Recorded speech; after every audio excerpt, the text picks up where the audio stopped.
amigo, como você pode ver, estamos prestes a começar mais uma maratona, cara. Sim, essa será a maratona número 14 do ano. Eu estou falando da Maratona de Lisboa, um sonho antigo que eu tenho de correr essa prova e hoje vou realizá-lo, velho. Vai ser muito legal, porque essa prova, além de ser lindíssima, cara, inteirinha na beira do mar ou na beira da foz do Rio Tejo, é uma maratona repleta de história, cara. Uma história que tem muito a ver com a nossa história do Brasil, mas principalmente, cara, diz respeito a um dos maiores países do mundo, cara. Portugal foi o centro do mundo durante séculos, cara. E se você não sabe disso, hoje você vai ficar sabendo, porque eu faço questão de te contar, velho. Então não sai daí que está começando mais um programa Fôlego, e não é qualquer programa Fôlego não, cara. É o programa Fôlego especial Maratona de Lisboa, velho. Não sai daí, vai ser bom demais.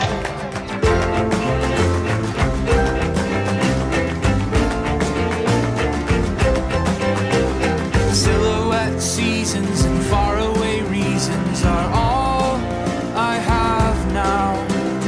Borders can't keep me if Rio will have me to dance and to drown. Take to the harbor like sails to set, sleep for the evening and failed regret. Hold on to skylines of pale and cold, clouds on horizons and love to grow old.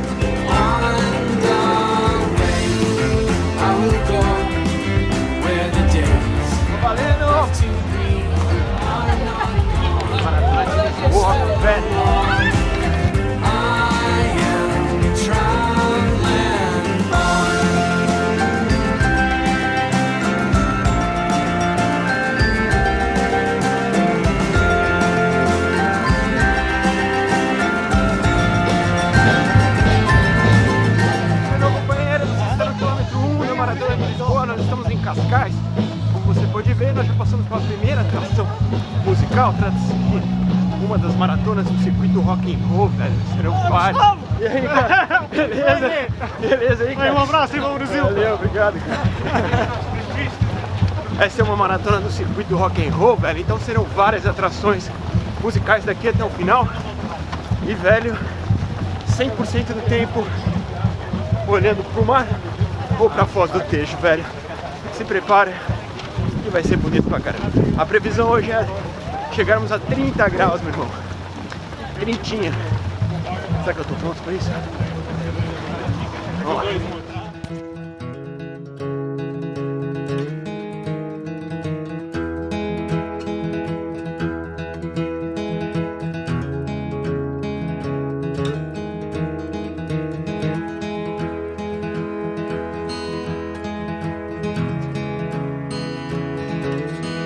Muito bem, meu amigo.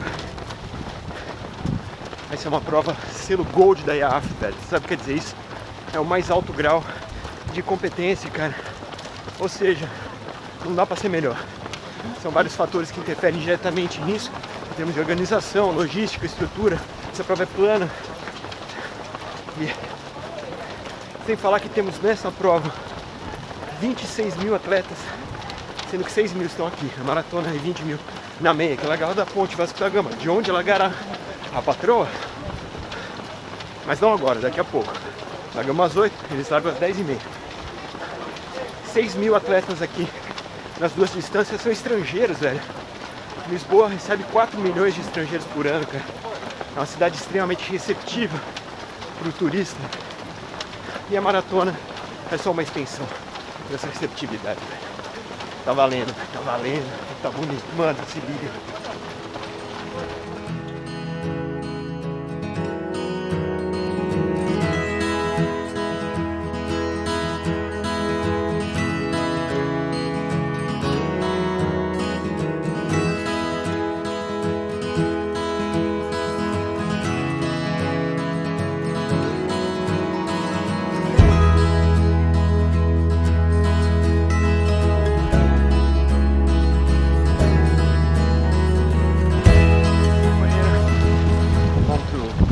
Quase, estamos aqui em Cascais, mais precisamente na Praia do Guincho.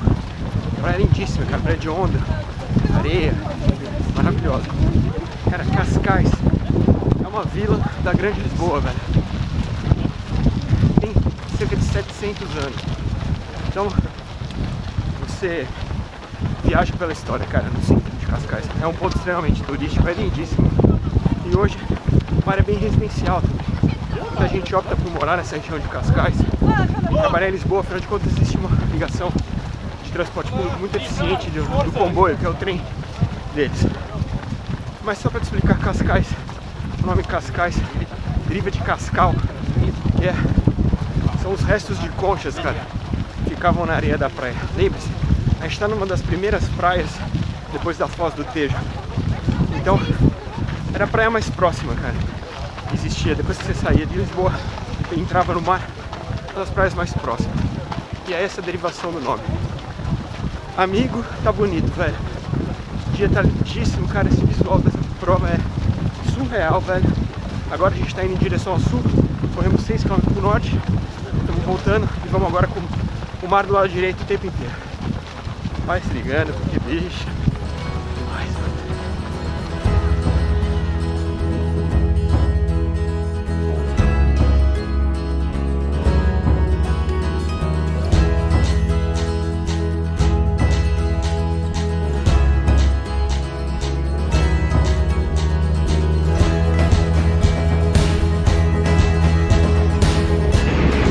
Meu amigo, estamos no Largo do Rossio, cara. Se essa cidade tem um coração, eu me arriscaria a dizer que é esse lugar, cara. Bom, a gente tá falando do ponto central de Lisboa. É uma praça que foi durante muitos anos na Idade Média o lugar das touradas, cara, de festas públicas, de reuniões populares. Tudo acontecia aqui no Rossio, velho.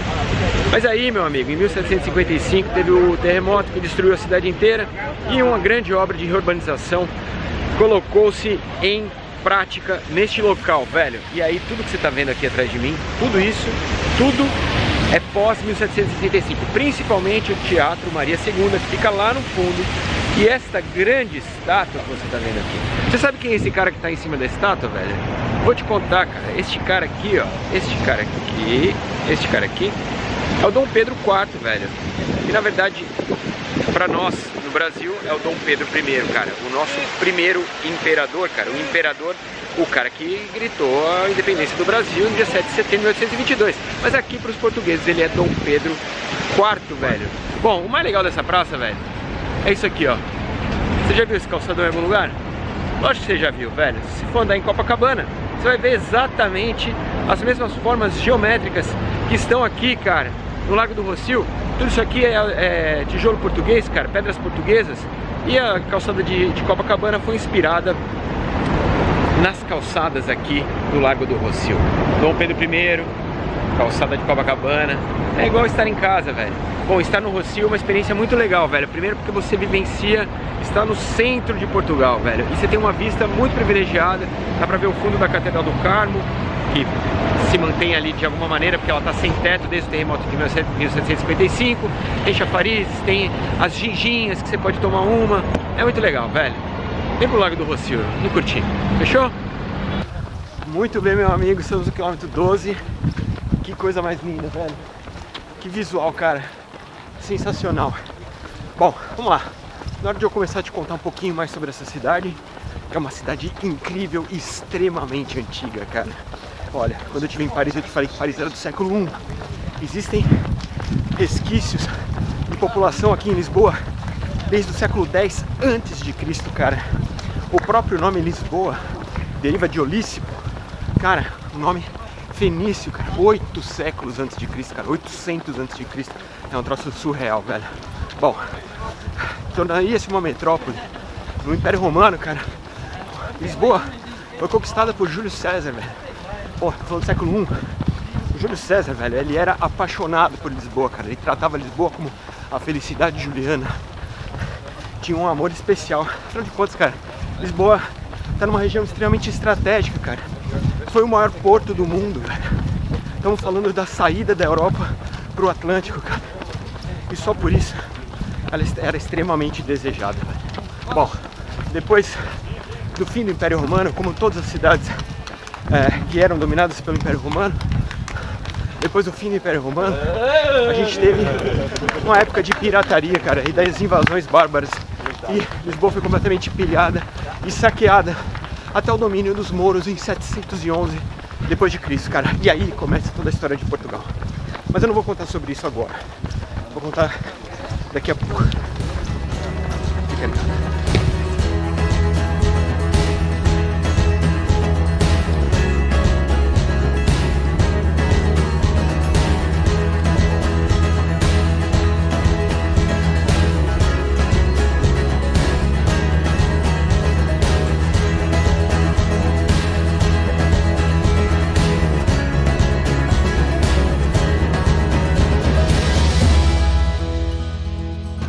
Cara, centro de Cascais, o forte de Cascais aqui bem no lado direito.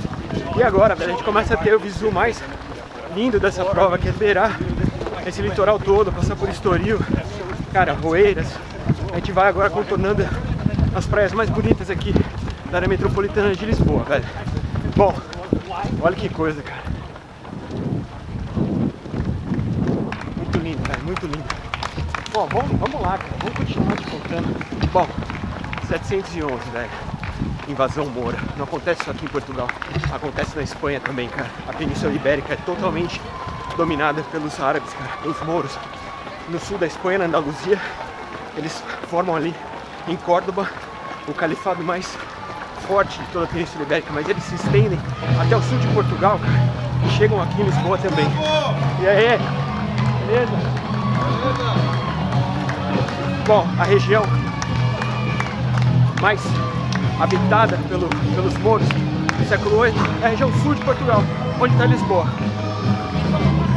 Então, de 711, cara, até meados do século XII, 1130, 1140, toda essa região de Lisboa é parte do califado, né? Domínio mouro.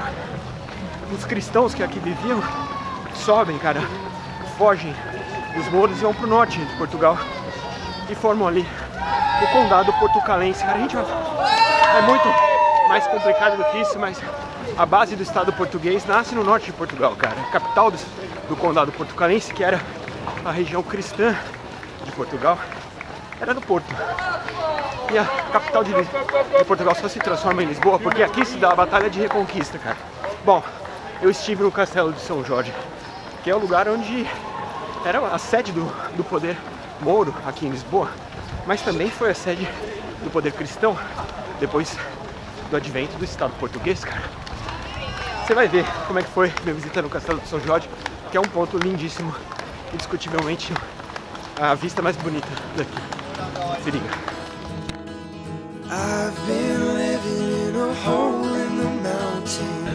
Muito bem, meu amigo, você está agora dentro das muralhas do Castelo de São Jorge, cara, um patrimônio da história portuguesa, cara, talvez o ponto mais visitado de toda Lisboa, porque fica na parte alta, cara, é imponente, cara, foi sede e palácio real durante mais de 3 séculos, cara. Mas essa estrutura aqui, cara, que você tá vendo atrás de mim, ela não foi construída por portugueses, cara, foi construída pelos mouros, cara. Lembre-se, Portugal, antes de ser uma nação, foi conquistada pelos mouros, cara. Os mouros estiveram aqui durante mais de 7 séculos, cara. Em 1145, no dia 25 de outubro, Dom Afonso Henriques, o primeiro rei de Portugal, trava a Batalha de Reconquista e aí nasce o Estado português, cara.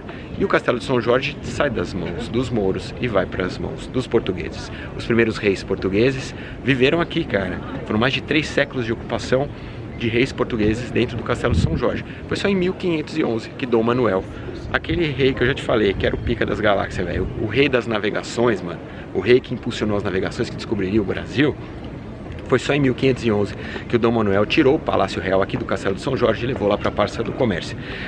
De 1580 até 1640, durante a época em que a Espanha tomou conta de Portugal, a época da União Ibérica, o castelo se transformou numa fortaleza militar e ficaria assim por mais 3 séculos, até o século XX mais ou menos. No século XX que ele se transformou em patrimônio histórico de Portugal e foi devolvido às mãos do povo como ponto turístico. E hoje você pode visitar o castelo, é muito bacana, você paga 8,50 €, tem uma das vistas mais bacanas de Lisboa, que você consegue ver atrás de mim, ou ali.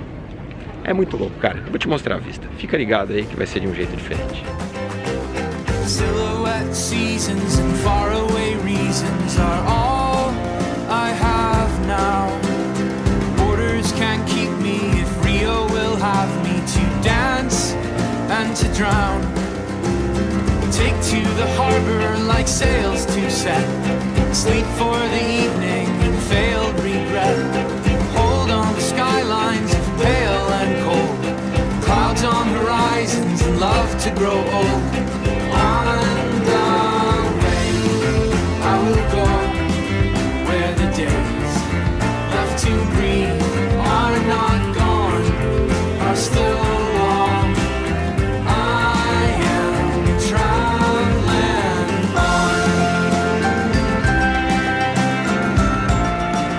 bem então, meu amigo?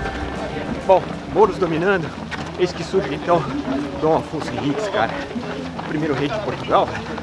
Esse cara simplesmente travou as batalhas de reconquista de 1130 até 1147, mais ou menos, todas as batalhas que livraram dos mouros as terras de Portugal, que eram então o condado portucalense, assumido no Tratado de Zamora. A independência de Portugal se dá nessa época, cara, em 1147, 1145, 1147, e aí temos um país, cara, uma nação-estado que é a mais antiga do planeta, velho. Não existe uma nação-estado que venha desta data, cara, que seja tão antiga quanto Portugal, cara. Isso é incrível, velho. Bom, começam as dinastias dos reis portugueses, velho. E daí em diante muita coisa mudaria, velho, e teria muito a ver com a nossa história, cara. Cara, que prova linda, velho. Vamos seguir que daqui a pouco eu te falo mais.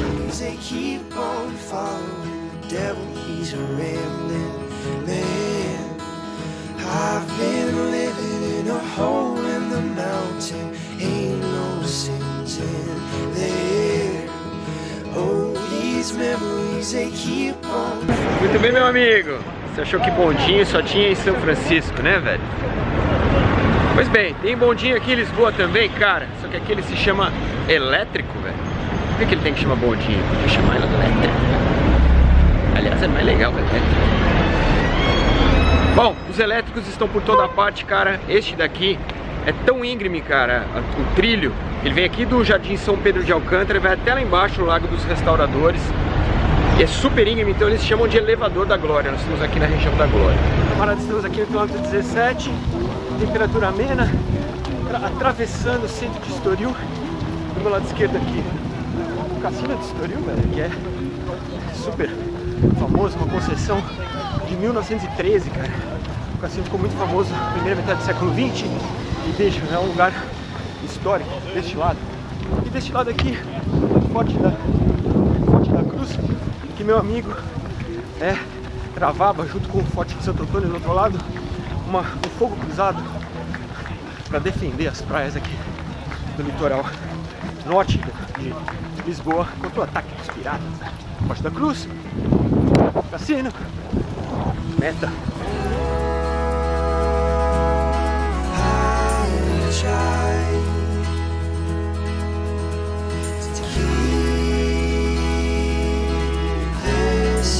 Meu amigo, que lugar, velho.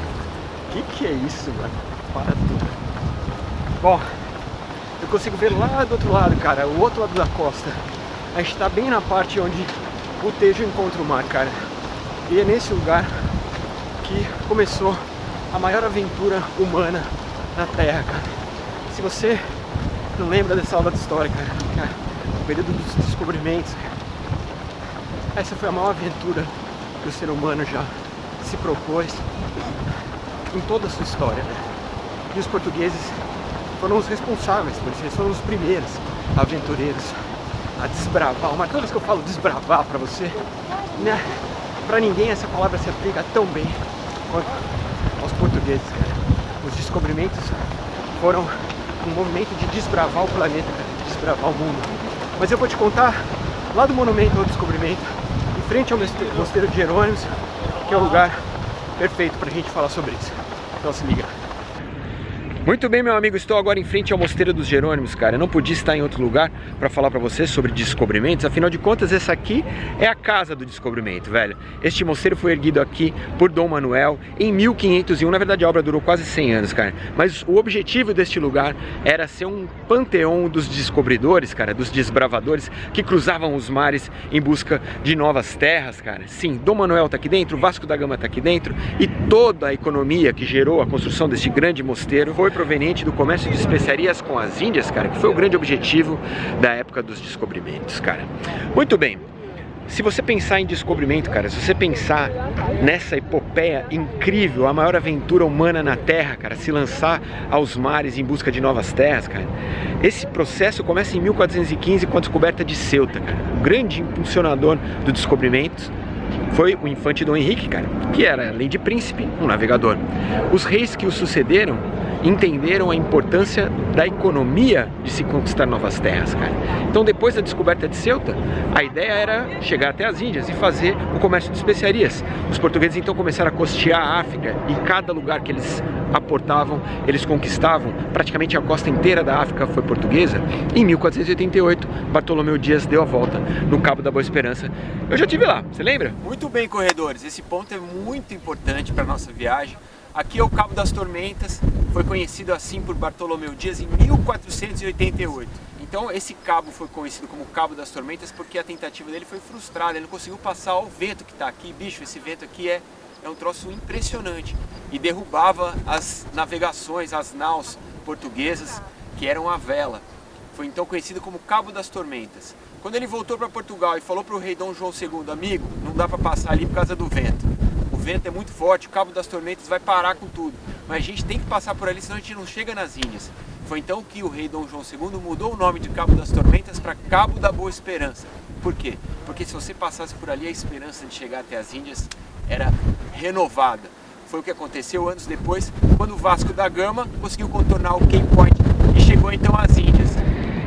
Muito bem, deu a volta. Quem deu a volta lá também foi o Vasco da Gama. Em 1498 aportou em Calcutá. E aí, meu amigo, a grana começou a chegar, velho. E toda Lisboa, todo Portugal foi invadido pela economia das especiarias, cara. Portugal se tornou uma grande potência, velho. E as navegações foram impulsionadas ainda mais, cara. Os portugueses não se privaram a ficar ali nas Índias, cara. Eles desbravaram a Ásia, chegaram na China, chegaram em Macau e chegaram no Japão, velho. Aliás, você lembra? Eu também estive em Macau. É isso aí, minha gente. Achei que eu ia falar português aqui, mas não vai ser dessa vez. Eu tô em Macau. Macau é uma região também administrativa especial da República da China. Crente que eu ia chegar aqui e ia falar português, porque a colonização de Macau foi feita pelos portugueses. Os portugueses estiveram aqui presentes por mais de 400 anos. Mas na verdade, apesar do português ser a língua oficial do país juntamente com o chinês, as pessoas não falam português mais. Chegando aqui agora na igreja de São Domingos, e olha que linda, é exatamente o que a gente vê em Lisboa. Você que assistiu o programa de Lisboa, você lembra que eu falei das pedras portuguesas com as ondulações igual a praia de Copacabana? Olha o chão dessa praça. Pois bem, cara, trata-se do maior império expansionista da história, cara, de 1415, da conquista de Ceuta, até 1999, cara, quando os portugueses oficialmente devolveram Macau às mãos chinesas, cara. A gente tá falando de praticamente 6 séculos de expansionismo territorial, cara. Tudo isso num paizinho deste tamanho. Quando eu falo que essa foi a maior aventura humana na Terra, cara, você tem que pensar que era um tempo onde era impossível você imaginar que você ia se lançar numa caravela, velho, e cruzar o oceano em busca de novas terras. O que ocasionou dessa época dos descobrimentos não é só esse panteão incrível onde estão enterrados todos os grandes nomes da cultura portuguesa, mas sim o mundo como é hoje, cara. As divisas territoriais, cara, e principalmente o espírito aventureiro do homem, cara. Isso é tudo português, velho. Não tem como tirar deles.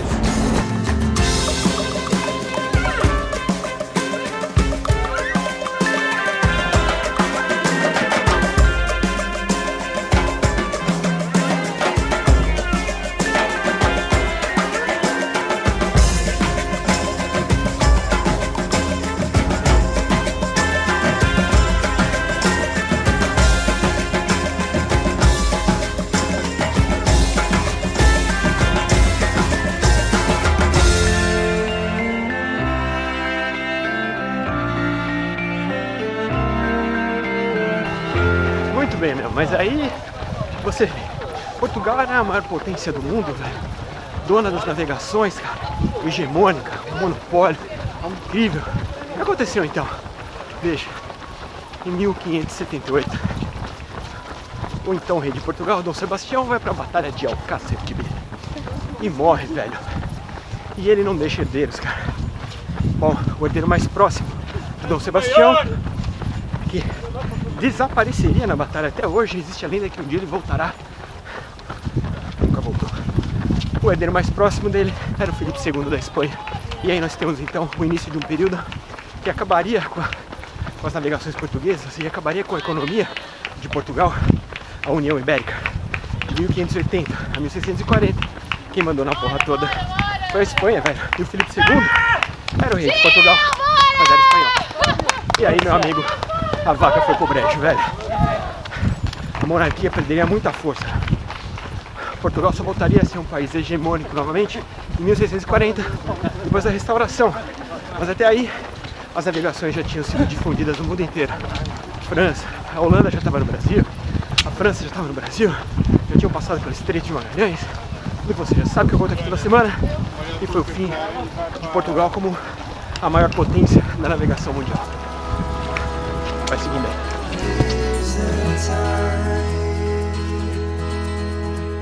See what we can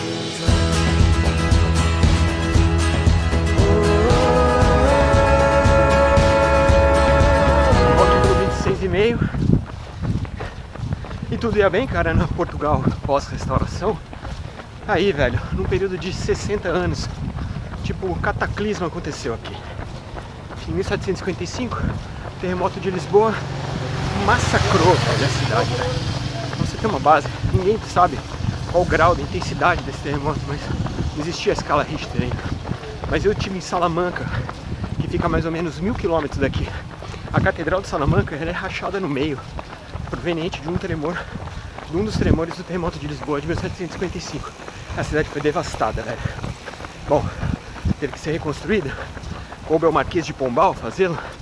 O Marquês de Pombal transformou, reconstruiu a cidade. O dinheiro vinha da onde? Vinha do Brasil, mano. A maior colônia que Portugal tinha. O Brasil é só 100 vezes maior do que Portugal. Você imagina a importância do Brasil para Portugal na época colonial. Mas aí, velho, em 1808, o tal do Napoleão resolveu conquistar a porra toda, velho. E veio pra cá. Entrou em Portugal. E aí a família real portuguesa teve que fugir pro Brasil. Essa história você já sabe. Eles foram pro Brasil, abandonaram o povo pra trás. É óbvio que isso perdeu. A monarquia perdeu a credibilidade com o seu povo. Foi importantíssimo para a emancipação do Brasil como país. Mas o Brasil emancipado significava o fim dessa riqueza que era a colônia do Brasil para Portugal. A monarquia duraria pouco, cara. A monarquia portuguesa durou até 1910. Então temos uma monarquia, cara, de 1139 até 1910. 39 monarcas comandaram Portugal. Em 1910 instaura-se a República aqui em Portugal. A República daqui foi meio estranha, mas já vou falar já. Que problema.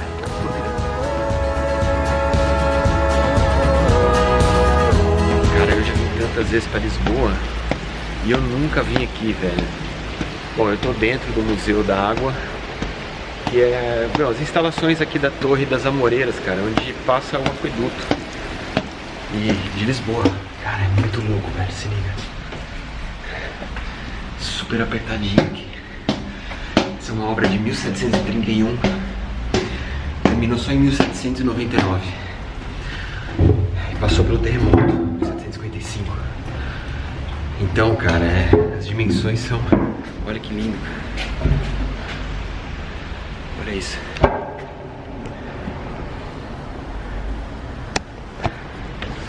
Agora eu vou conseguir sair numa portinhola aqui que vai dar na parte alta do aqueduto. Tá muito calor, velho.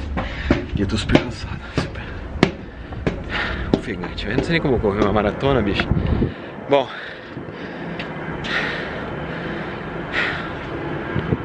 esta é a coluna principal do aqueduto, cara. O aqueduto de Lisboa é uma obra de 58 km de extensão, cara. Isso é lá na região de Sintra, mais ou menos, para trazer água de lá até aqui. Como eu falei quando eu estava lá embaixo, existia um problema de abastecimento de água em Lisboa, porque a cidade ia crescendo e a única fonte de água que existia na cidade ficava na Alfama, porque o Tejo, nesta localização, como você pode ver, ali o Tejo lá embaixo, o Tejo ele encontra o mar aqui, então a água fica salina, fica com resquícios de água do mar, cara. Então eles tiveram que fazer essa obra, uma obra de, 60 anos, cara, e passou por um terremoto. O Marquês de Pombal foi além de ser o grande restaurador dessa cidade, foi o cara que idealizou este ponto de abastecimento aqui nas Amoreiras, criou o Jardim das Amoreiras, plantou ali 330 amoreiras e criou essa estrutura que é a Torre das Amoreiras, aqui do aqueduto, cara. Nossa, velho, como eu tô ofegante. é muito legal porque a cidade moderna cresceu em volta do aqueduto, mas essa estrutura se mantém, cara. Ela se mantém exatamente igual ela era há 250 anos, cara. Que doideira.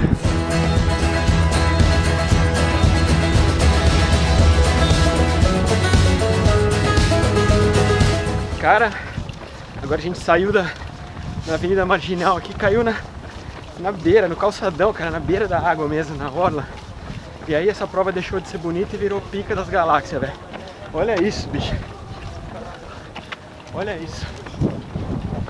Que foda, João. Que linda, cara, que linda essa prova, mano. Tô aqui, ó, com o João, tá fazendo a primeira maratona dele. Vou chegar. E vai chegar, velho. Nem que eu tenha que empurrar ele. Tá mais bem ele me puxar. Muito bem, eu já estou vendo ao fundo a ponte 25 de abril. É um dos cartões postais dessa cidade, mas também simboliza a mudança, cara. A mudança da República ditatorial de Salazar para a democracia depois da Revolução dos Cravos em 1974. Por quê? Porque essa ponte se chamava Ponte Salazar, velho. E hoje ela chama 25 de abril. Eu estava aqui em Portugal, em Lisboa, hospedado no Largo do Carmo, no dia 25 de abril deste ano. E eu gravei um negócio que não foi pro ar, mas agora eu vou te mostrar. Quem guarda, tem. Minha avó sempre disse isso. E hoje eu vou provar que ela estava certa. Se liga nesse material aí. Salve, corredores! Hoje é dia 25 de abril de 2017. Eu estou no Largo do Carmo, em Lisboa, cara. Você sabe o que aconteceu em Lisboa no dia 25 de abril? Pois bem, ao som da guitarra do fado, eu vou te contar o que aconteceu no dia 25 de abril. Esse vídeo é um vídeo curto para aqueles que, como eu, gostam de história e não só de corrida. Hoje eu vou falar um pouquinho da história do 25 de abril. A Revolução dos Cravos foi a revolução que liberou Portugal de uma ditadura de 48 anos, cara. Em 1926, Portugal foi dominado por uma ditadura comandada pelo general Salazar. Não era uma ditadura militar, mas era uma ditadura com o apoio das Forças Armadas. Uma ditadura que durou aqui por 48 anos, cara. Que reprimia os direitos cívicos, os direitos democráticos do cidadão português. Que condenou à tortura muitos dos jovens estudantes e fez com que vários deles fossem mortos na surdina, nos porões da ditadura. Portugal viveu uma era de fascismo. Salazar era praticamente um fascista. Quando Salazar morreu, em 68, as guerras africanas, principalmente nas colônias portuguesas, em Angola, em Guiné Equatorial, estavam a destroçar a juventude portuguesa, que muitos jovens eram obrigados a sair de Portugal no auge da sua vida ativa, largar família, largar mulher, largar filhos, para brigar numa guerra que não era a guerra deles. As colônias já não faziam mais sentido e começou aí um movimento dentro das Forças Armadas, um movimento da MFA, movimento das Forças Armadas, para liberar Portugal dessa ditadura que já durava aí mais de 40 anos. No dia 25 de abril de 1974, o movimento teve início. O presidente Marcelo Caetano, então acuado, se escondeu aqui atrás desse prédio onde funciona hoje o Museu da Guarda Nacional e se refugiou com medo de ser deposto. As Forças Armadas combinaram uma senha a partir do momento em que a música Grândola Vila Morena tocasse na rádio nacional. Era o momento das Forças Armadas agirem e virem até aqui ao Largo do Carmo, onde se escondia Marcelo Caetano, e assim deflagrar a tomada, o início da Revolução dos Cravos. Mas Gustavo, por que a Revolução chama-se Revolução dos Cravos? Lembre-se, estávamos em 1974, era a era do paz e amor, a época do Flower Power, as pessoas eram contra a guerra. Então a Revolução dos Cravos foi uma revolução pacífica, apesar de alguns tiros terem sido disparados aqui do Largo do Carmo em direção à Guarda Nacional. O que aconteceu aqui foi um movimento popular em que a população entregava cravos aos soldados para que eles não atirassem no então refugiado presidente e se impressionassem de uma maneira pacífica. Então a Revolução dos Cravos é uma revolução Flower Power, uma revolução pacífica e que acabou com a ditadura aqui em Portugal no dia 25 de abril de 1974.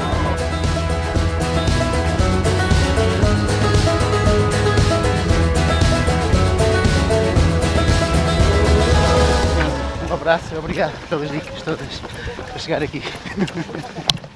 Tá vendo, Enzo? Aí, velho. Suas dicas chegaram aqui em Portugal, mano.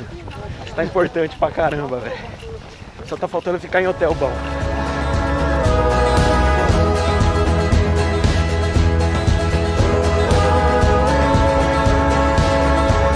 E, meu amigo, esse é o ponto mais próximo que a gente chega da Torre de Belém, tá ali. Estamos em Belém. E aqui, cara, além de ver a Torre de Belém, que é uma fortificação renascentista, cara, de arquitetura manuelina, servia para guardar a entrada do Tejo, da Foz do Tejo. E não sei se você sabe, mas tinha outra, lá do outro lado do rio. Eram duas torres de vigilância, cara. A arquitetura manuelina era toda rebuscada, velho. E é do século XVI, cara, da época do Dom Manuel. Cara, a Thaís agora deve estar com 1 hora de prova, mais ou menos. Tá muito quente, velho. Deve estar 27, 28 graus. Será que ela tá bem? Conta aí, mano. E aí, a patroa vai fazer o RP ou não vai fazer? O sol tá marcada às 10h30 da manhã. Não vou sofrer. Esse solzinho aqui. O projeto abaixo de 2 já era. Ontem também muito duro. Vamos lá, até deu.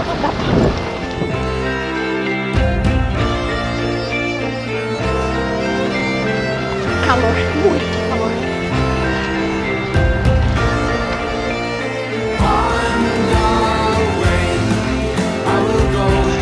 Minuto 10. Hidratação, filha da puta, essa prova. Os caras fazem a gente largar às 10h30 da manhã. 30 graus, coloca o primeiro ponto de água no quilômetro 6. E agora o segundo no quilômetro 10. Estava quase desidratando já. Pra matar a gente, eu acho a ideia, né? Ponto fraco, hidratação, tá bom.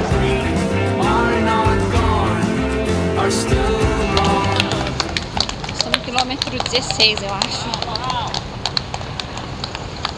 Tô a fim de andar só até o final agora. Meu, muito calor, muito. Muito quente. Queria estar ali mesmo, pra ser sincera. Tô bobona aqui correndo.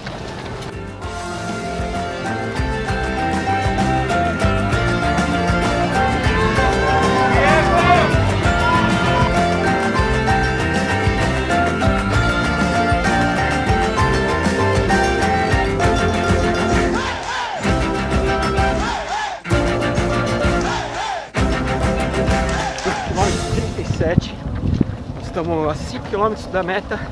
Este ano, cara, pela primeira vez a meta é na Praça do Comércio, ou Terreiro do Paço, como eles chamam aqui.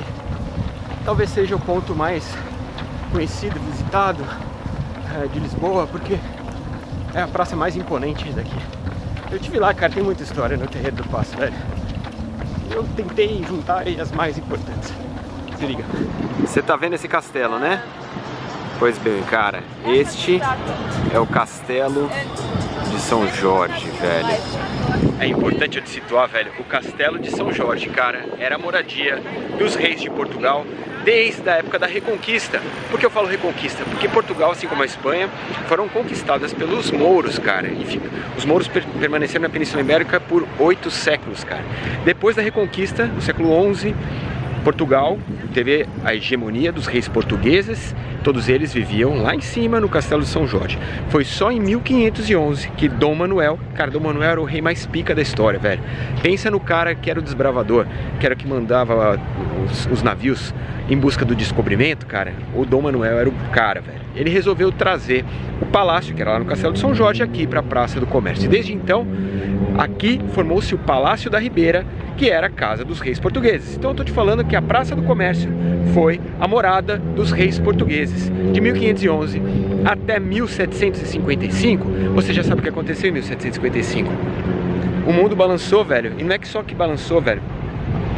Lisboa foi completamente destruída, cara. Na biblioteca formada, iniciada aqui por Dom Manuel em 1511, existiam, cara, 70 mil volumes, velho. E os reis de Portugal iam alimentando essa biblioteca, cara, era uma biblioteca extremamente vasta. Tudo foi perdido no terremoto de 1755, inclusive, cara, as cartas de descobrimento do Brasil. Se você é um cara ligado na história do Brasil, então a carta do Pero Vaz de Caminha, todas as cartas dos navegadores, do Pedro Álvares Cabral, que falavam sobre o Brasil, estavam nessa biblioteca que queimou durante o terremoto de Lisboa em 1755. A partir daí, então, essa praça teve que ser completamente reformada, cara.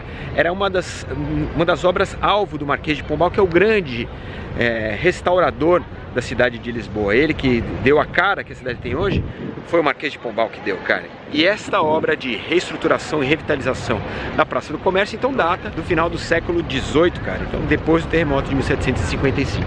Bom, muita coisa aconteceu aqui, cara. Não só foi a morada dos reis portugueses durante mais de 250 anos, mas aqui também se deu a Batalha de Restauração, cara.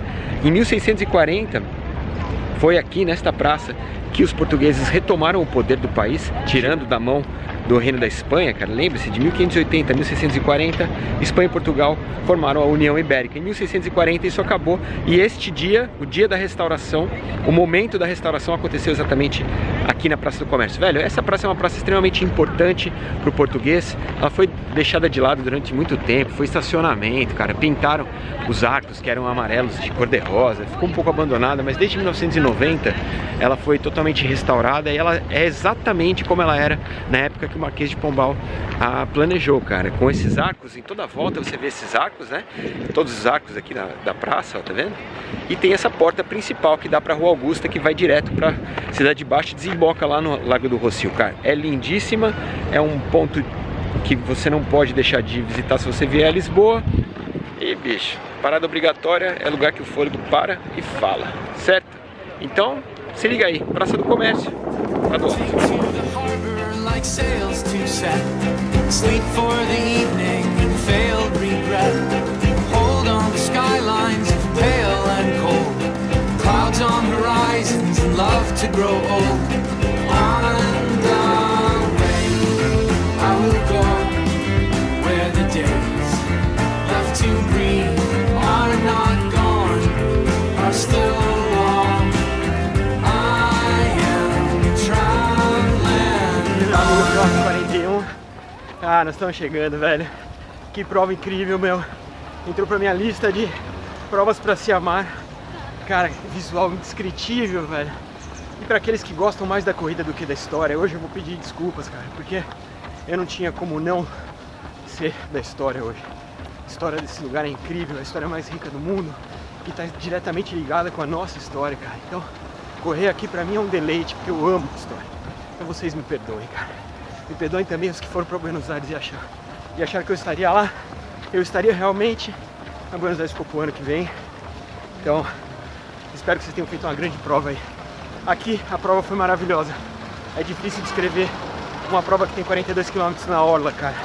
Mas essa ainda se soma todo o fator histórico, cara. E a gentileza do povo português é incrível, cara. É incrível. Correr aqui é algo que você tem que botar na sua lista e fazer. Bom, Mercado da Ribeira, vamos passar nessa linha de chegada, porque eu já tô no Beer Mode. Cara, obrigado pela sua parceria. Foi sensacional, velho. Obrigado ao pessoal da Maratona de Lisboa, que me convidou para estar aqui e me tratou extremamente bem. É nóis. Tamo junto. Tamo junto. Semana que vem tem Serra da Graciosa, você não pode perder. Obrigado pela sua parceria. Semana que vem tem mais um programa Fôlego, meu irmão. Um grande abraço pra você. Até a próxima. Tchau.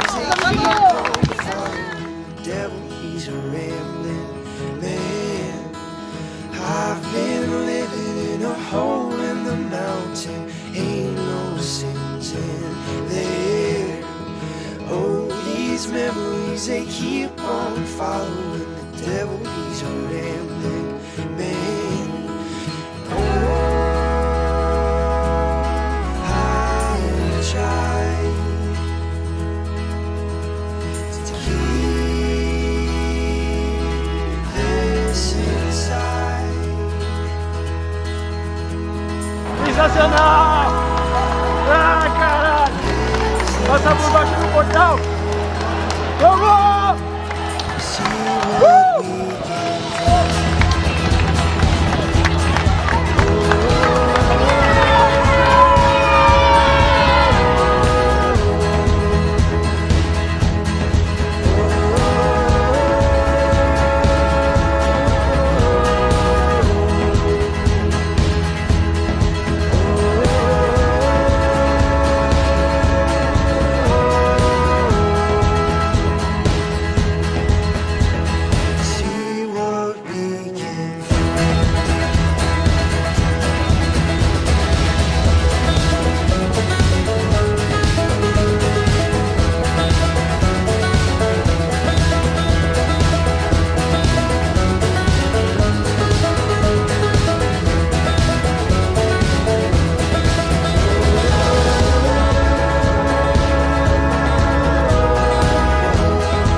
Entendi. Você quer correr aquela maratona internacional, mas não foi sorteado?